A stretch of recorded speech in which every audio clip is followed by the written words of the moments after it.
So the heavy tournament favourites France are out, and currently European champions Spain are into their second ever World Cup final. Brilliant stuff. As always, talkSPORT was at the heart of the action, both in the commentary gantry but outside the stadium as well. They caught up with some of the disappointed French fans after the game. Here you go.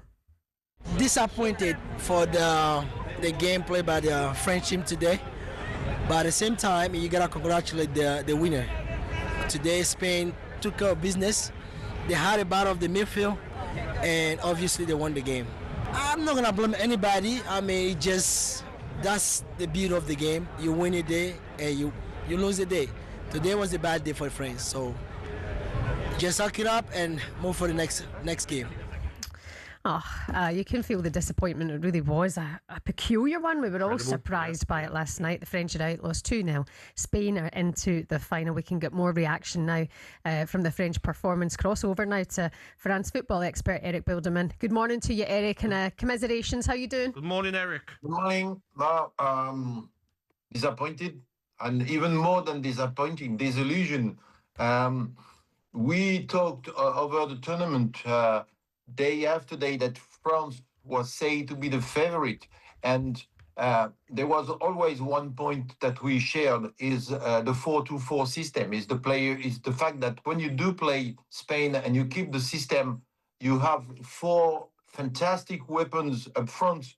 But if the midfield is overcrowded by the opponent, which was the case with Spain, you don't have anyone to provide them with bullets. So this game was lost in the midfield, and from the early stage of the kickoff, you saw Rabiot to work like two players. It was tremendous, Rabiot, and he got a yellow card, and then he had to be dropped at halftime. So if you drop your best player due to the fact that he was the only one to be a warrior and to do the job on the midfield, then you kill yourself.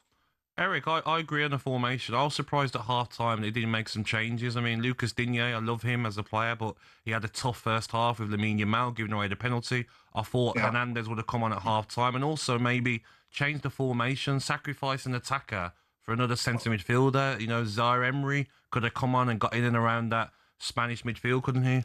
Yeah, I completely agree. From the early stage of the game, I was thinking that the 4-3-3 system, which was the one dedicated by by Didier Deschamps for the 15 years he was at the boss of the French team, he always played very defensive and very balanced team. And then it's like if it was taken by the world mood, because everybody from you in England, from people in States and all over the world, the French team. But the French team so far have beaten Sweden, have beaten Iraq, have beaten the B team of Norway, have beaten this disappointing Senegal.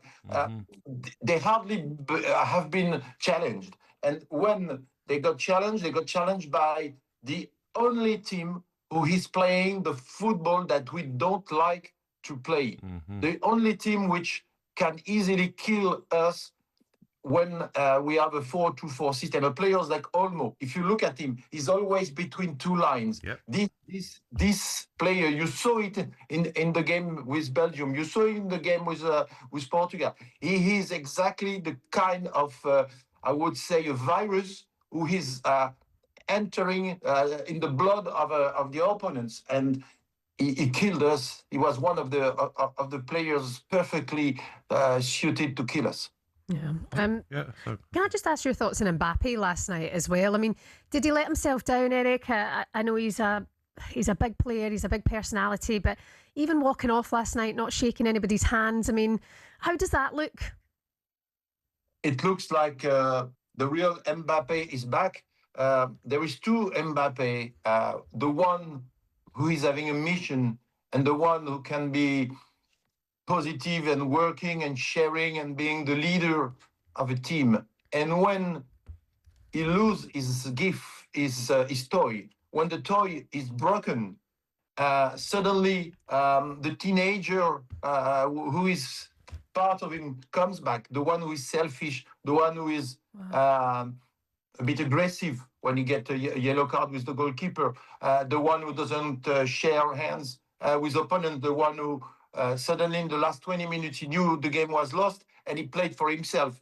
He made some useless kicks, shots. Sorry. So altogether, we are back with the Mbappe from Paris Saint-Germain, the Mbappe sometimes of Real Madrid, the Mbappe that we know that I spoke about it from the very early stage of the tournament, who is selfish. And when he's selfish like that, then you lose the man on the mission. The mission was lost. Mbappe was back. Eric, the way Spain played, though, we have to give them a lot of credit because it was like watching Pep Guardiola's teams, his Barcelona teams at the time. The way they passed the ball, the one-touch passing, the 1-2s, and also France weren't pressing as a team. The amount of times Dembele ran to press the centre-half and Cucurella was free and they got out with ease. France didn't play like a team, did they? No, they didn't play like a team. The four up front, the four so-called musketeers, they had to sacrifice themselves. After 15 minutes, it was obvious that we were going maybe to survive, maybe to go to a draw, to a penalty kick, only if we were dedicated to defend 11 players to work together. That was not the case. That was not the case. Oh, listen, we're feeling for you this morning, Eric. Yes. Next time, I suppose. Listen, thanks for coming on this morning. Thank you, Eric. Thank you, my friend.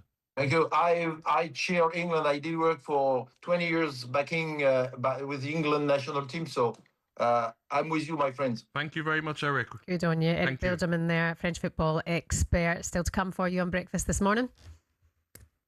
Breakfast preview on talkSPORT with Travis Perkins. Spend £100 or more with a Travis Perkins trade account and you could win a brand new Ford Ranger. T's and C's apply.